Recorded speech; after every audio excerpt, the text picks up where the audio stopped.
Friends, it's day 829 of the unprovoked Russian invasion of Ukraine, and I have 4 important updates. Tonight, the Russian terrorists hit critical civilian infrastructure in several oblasts of Ukraine, particularly in Zaporizhia, Dnipro, Donetsk, Kropyvnytsky, and Ivano-Frankivsk regions. Numerous casualties reported all around Ukraine due to the terrorist Russian strikes. Also, already 6 civilians were found dead in Kharkiv after the terrorists hit a civilian building. Second important update is a bit more optimistic. 75 Ukrainians were returned from the Russian captivity.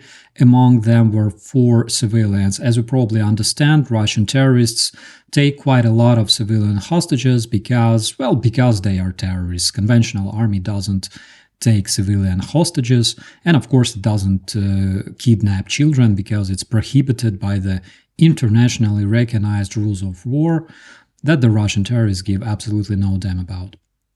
Another important thing, the General Staff of Ukraine reported that tonight there were several strikes on the Russian ferry Kavkaz in Kerch in the temporary occupied Crimea, Ukraine. This time, Ukrainian defenders used long-range Neptune missiles that were modified for a better range and heavier warheads.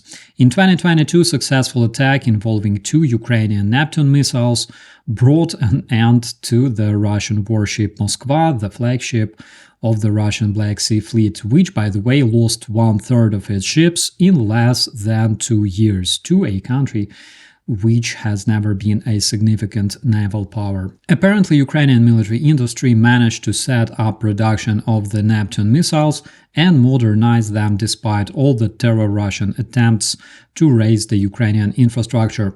Hopefully soon we will see more of such strikes, preferably in the operative Russian rear, where the terrorists stockpile fuel, munitions, and concentrate their personnel. And now the most important update, which already made a lot of hype in the media.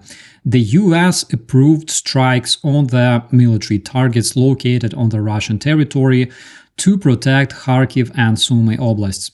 As of today, 15 countries gave such approval to the Ukrainian defenders, and we are talking about an anti-Putin coalition, my friends.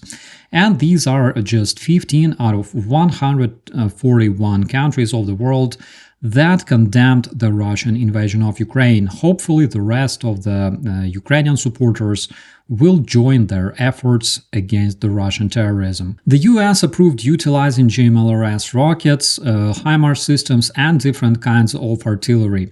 Germany also gave it approval to utilize MLRS Mars 2, 155mm Panzergaubitze 2000, Iris-T, and Patriot. Considering the range of the Western artillery systems used by the Ukrainian defenders, we can talk about striking 40-50 kilometers or approximately 25-30 miles deep into the terror Russian territory, destroying their closest military infrastructure and supplies. The air defense will be crucial here, first of all, because utilizing Iris-T and Patriots will decrease terror Russian airstrikes using gliding bombs and other munitions used by the terrorists to raise Ukrainian Kharkiv.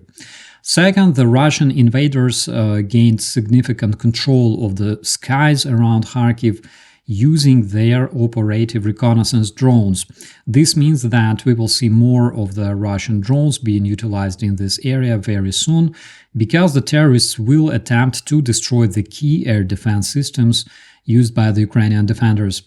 Therefore, let's avoid being too optimistic here, because there's several limitations, like using Patriots in Kharkiv is quite risky for obvious reasons. Also, due to the hype in the media, Ukraine lost the surprise factor. And globally, Ukraine will not be able to completely obliterate the Russian logistics on the terrorist territory, because this requires utilizing munitions with much longer range. For example, like ATACMS which Ukraine was not allowed to use against the Russian targets on the other side of the border. This is briefly on what to expect from the historical decision.